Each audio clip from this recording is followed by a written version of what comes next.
Hello. कैसे हो तुम सब। पिछले वीडियो में मैंने ज्योमेट्रिक प्रोग्रेशन का nth टर्म और सम ऑफ nth टर्म निकालने के लिए समझाया था और कैसे ये आता है ये भी समझाया था। उससे आधारित क्वेश्चन नंबर 1 और 2 को भी समझाया था। आज के वीडियो में हम तुम्हें सम ऑफ nth टर्म और nth टर्म पर आधारित ज्योमेट्रिक प्रोग्रेशन को एक्सप्लेन करने के लिए एक्सरसाइज 9.3 का क्वेश्चन नंबर 3, 4, 5 समझा रहा हूँ। तो देखो, इस क्वेश्चन नंबर 3 तुम्हारे सामने है और इस क्वेश्चन नंबर 3 को हम अभी एक्सप्लेन कर रहे हैं। देखो, the fifth, eighth and 11th term of a GPR PQRS, fifth term और एट्थ टर्म और 11th टर्म का दिया हुआ है PQR रिस्पेक्टिवली। तो तुम्हें दिखाना है, ये दिखाना है Q² = PS, ये चीज़ तुमको दिखाना है। ठीक है, तो ये हम दिखाते हैं। इसमें मान लो कि फर्स्ट टर्म A है, मान लो कि फर्स्ट टर्म A है फर्स्ट टर्म और कॉमन रेशियो R है। फर्स्ट टर्म A है और कॉमन रेशियो R है। तो ये देखो, थोड़ा हम इसको कम कर दे रहे हैं। तो फर्स्ट टर्म A और कॉमन रेशियो R। तो देखो, फिफ्थ टर्म क्या होगा? फिफ्थ टर्म हो जाएगा A first term into common ratio का पावर 5 - 1 4, A R⁴ ये दिया हुआ है P। मान लो कि ये फर्स्ट इक्वेशन, इसको तुम ले लिया। अब देखो, एट्थ टर्म, 8वां टर्म, एट्थ टर्म ये दिया हुआ है क्यों, मतलब first term into R⁴ common ratio के पावर 8 - 1 यानी 7, ये तुमको दिया हुआ है क्यों। सेकंड इक्वेशन इसको ले लिए, है ना।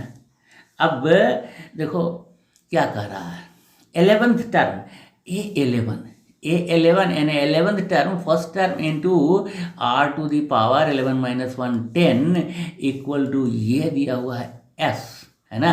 तो ये थर्ड इक्वेशन हमने इसको ले लिया है।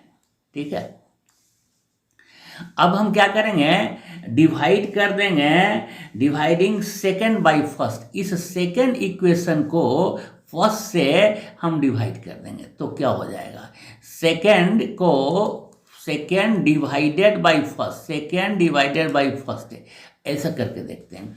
तो देखो, AR⁴ डिवाइडेड बाई AR⁴, तो A से A तो सिंपली कर देगा, तो R⁴ 7 - 4, R⁴ 7 - 4 यानी R⁴ R³ = क्या हो जाएगा, Q डिवाइडेड बाई P। ये हो जाएगा Q डिवाइडेड बाई P, ये हो गया Q डिवाइडेड बाई P। अब ये इसको तुम ले लो कि ये फोर्थ इक्वेशन है, इसको तुम ले लिया फोर्थ इक्वेशन। ठीक है ना। अब हम क्या करेंगे, थर्ड को सेकंड से डिवाइड करो, ये इस थर्ड को सेकंड से डिवाइड कर दो, थर्ड डिवाइडेड बाई सेकंड कर दो ना। देखो, थर्ड को हम क्या कर रहे हैं, डिवाइड कर दे रहे हैं सेकंड से, तब क्या होगा, देखो तब क्या होगा, सो हम यहाँ दिखा रहे हैं, तब ऐसे हो जाएगा। ये देखो, AR⁴ 10 डिवाइडेड बाई AR⁴ 7, तो ऐसे ये तो कैंसिल हो जाएगा, तो R⁴ 10 - 7 R⁴ 3 क्या हो जाएगा, डिवाइड करने से R⁴ 3 यानी R³ = हो जाएगा S डिवाइडेड बाई Q। ये क्या हो जाएगा, S डिवाइडेड बाई Q, ये आ जाएगा। और इसको तुम ले लो फिफ्थ इक्वेशन, और अब हम आगे बढ़ के तुमको समझाते हैं कि कैसे हम प्रूव करें Q² = PS। इसके लिए थोड़ा सा और आगे बढ़ जाते हैं। तो फोर्थ और फिफ्थ इक्वेशन तुम्हें मिल चुका है, और फोर्थ इक्वेशन में तुम्हारे पास है R³ = Q/P, और फिफ्थ इक्वेशन में तुम्हें है R³ = S/Q, है ना। ऐसा है तुम्हारे पास, तो दोनों इक्वल हो जाएगा फोर्थ और फिफ्थ से, from fourth and fifth, from fourth और फिफ्थ। फोर्थ और फिफ्थ इक्वेशन से तुमको क्या मिल जाएगा, Q/P, ये मिल जाएगा बेटा, Q/P equal to S/Q, S/Q है ना। तो देखो cross multiplication Q² equal to PS मिल गया ना, देयरफॉर हम लिख सकते हैं Q² इक्वल टू PS। ये प्रूफ करना था और हो गया प्रूफ, है ना। तो अब देख लो क्वेश्चन नंबर 4 को भी, क्वेश्चन नंबर 4 को भी देख लेते हैं। और ये देखो क्वेश्चन नंबर 4 तुम्हारे सामने है, क्वेश्चन नंबर 4। देखो इसमें क्या कह रहा है कि fourth term of GP is square of its second term, fourth term of GP is square of its second term.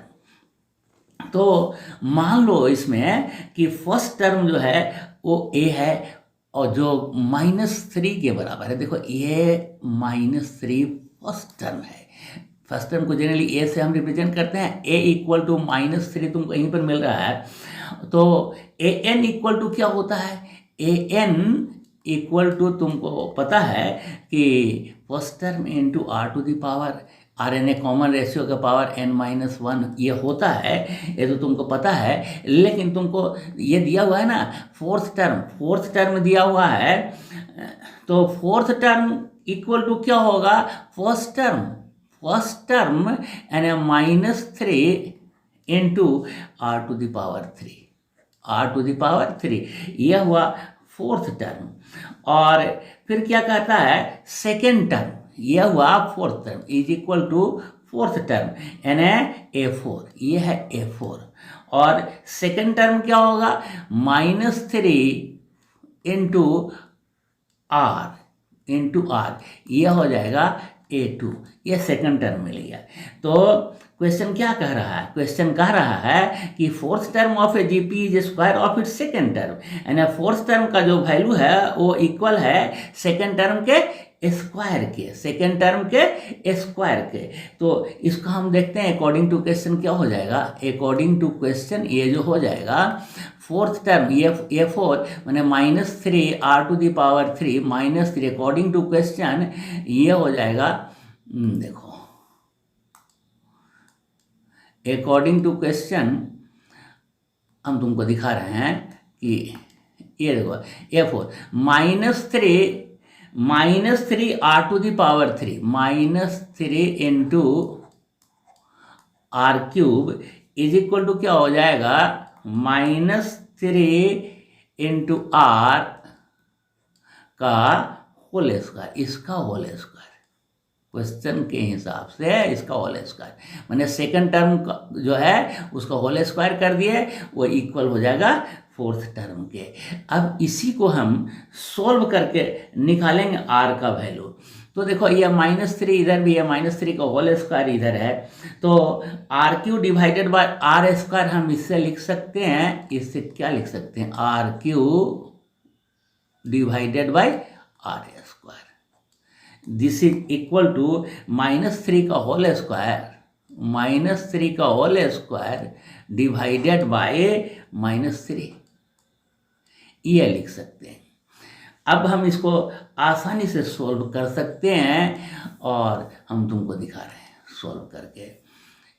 क्या होगा कि R² इसको जब सोल्व करोगे -3 से डिवाइड करोगे तो हमें क्या मिल जाएगा, R इज इक्वल टू मिल जाएगा -3, मैंने कॉमन रेशियो भी तुमको मिल गया, फर्स्ट टर्म मिल गया है पता है, और कॉमन रेशियो भी मिल गया। तो सेवन्थ टर्म यानी A7 क्या होगा, first term into common ratio का पावर 6, 7 - 1 6, कॉमन रेशियो है ना -3, कॉमन रेशियो मिला है ना अभी, -3 का पावर 7 - 1 यानी 6, यानी -3 का पावर तुम्हें मिल रहा है, -3 का पावर 7 ये मिल रहा है। इसको हम सोल्व करेंगे तो तुमको मिल जाएगा ये -81 इंटू 27 मिल जाएगा, है ना, 3 3 9 3 10 27, और ये -81 में मल्टीप्लाई कर देंगे तो रिजल्ट तुम्हें मिल जाएगा -2187। 2187, ये तुम्हें आंसर मिल जाएगा। 7th टर्म का वैल्यू ये तुम्हें मिल गया। अब देख लो क्वेश्चन नंबर 5 भी हम एक्सप्लेन अभी कर देते हैं ताकि तुम्हारा कॉन्सेप्शन फार बेटर हो जाए। देखो क्वेश्चन नंबर 5 भी तुम्हारे सामने है। अब हम इस क्वेश्चन को पहले एक्सप्लेन करके तुम्हें समझा देते हैं।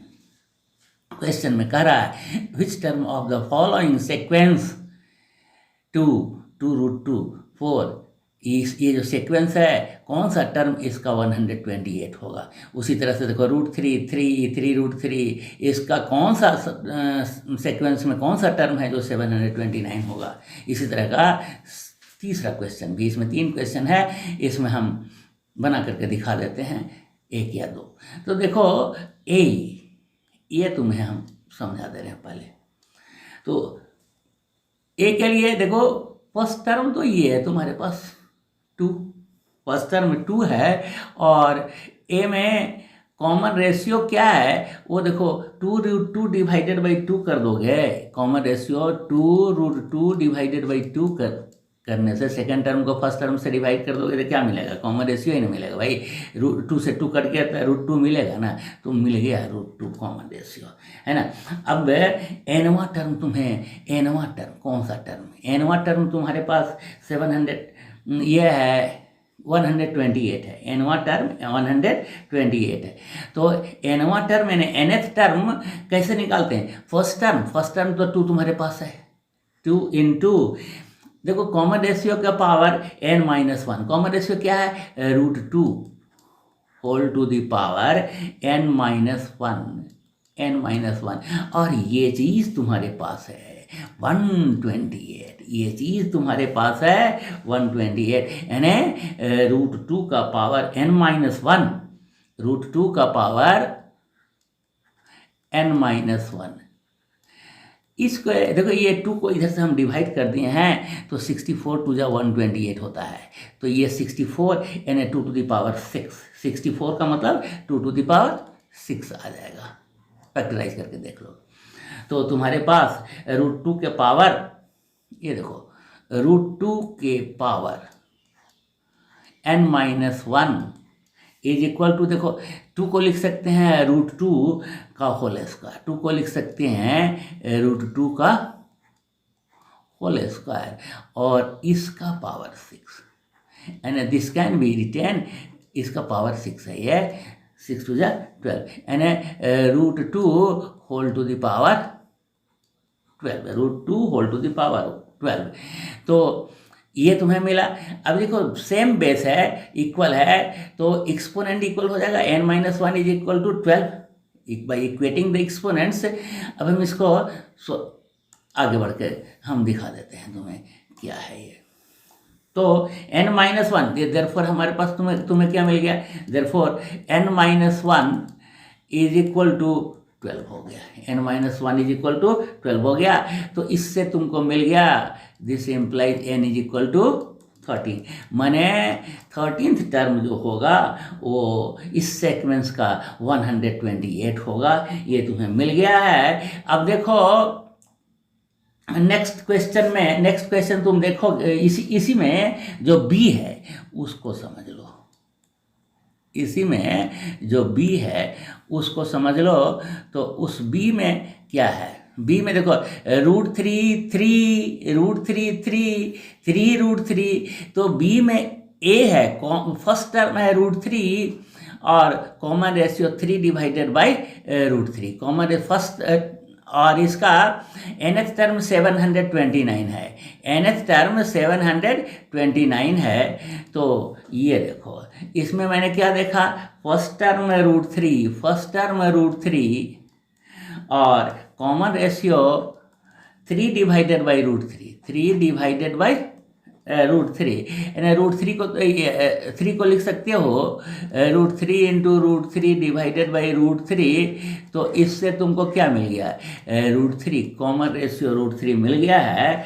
और an तुम्हारे पास दिया हुआ है, देखो first term √3 into common ratio √3 के पावर n-1, यह दिया हुआ है 729। 729 इसको हम सोल्व करके निकाल लेंगे एन का वैल्यू। चलो निकाल करके दिखा देते हैं। तो तुम्हारे पास जो मिल रहा है, देखो √3 का होल टू द पावर 1 है, तो ये 1 से 1 ऐड हो जाने के बाद कैंसिल हो जाएगा, √3 का पावर n मिल जाएगा लेफ्ट साइड। इसका मीनिंग हो गया √3 का पावर n। और राइट साइड 729 को फैक्टराइज करके देख लोगे इस तरीके से, 729 को इस तरीके से फैक्टराइज करके देखोगे, 3 से करोगे तो 243 इस तरीके से, फिर 3 से करोगे तो 81 3 जा, फिर 3 से तो 27 3 जा, इसी तरीके से 3 3 जा नहीं, मैंने 1 2 3 4 5 6 यानी क्या मिला, 3 का पावर 6 मिल रहा है। ये मिल रहा है 729 का मीनिंग हुआ 3 के पावर 6, और 3 को हम लिख सकते हैं √3 का होल स्क्वायर और इसका पावर 6, यानी √3 to the power n, this implies √3 to the power n is equal to क्या तुम्हारे पास मिल गया, √3 to the power 12, √3 whole to the power 12। तो on equating the exponents therefore हम एक्सपोनेंट सेम बेस है दोनों तरफ, इसलिए एक्सपोनेंट इक्वल होगा on equating the exponents n is equal to तुम्हारे पास मिल जाएगा 12। इसी तरीके से C है, C तो तुम लोग कर ही लोगे क्योंकि 2 क्वेश्चन हम सेम टाइप ऑफ क्वेश्चन को एक्सप्लेन किए हैं। और तुम लोग मेरे चैनल को सब्सक्राइब नहीं किया है तो कर दो, शेयर करना नहीं भूलोगे। You must share the video, क्योंकि तुम्हें समझ में आ रहा है, ये हमको दिख रहा है, ठीक है ना। तो अब हम नेक्स्ट क्वेश्चन यानी 6 7 8 9 ये हम नेक्स्ट वीडियो में यानी कल बताएंगे, ठीक है। अब हम ये देखो।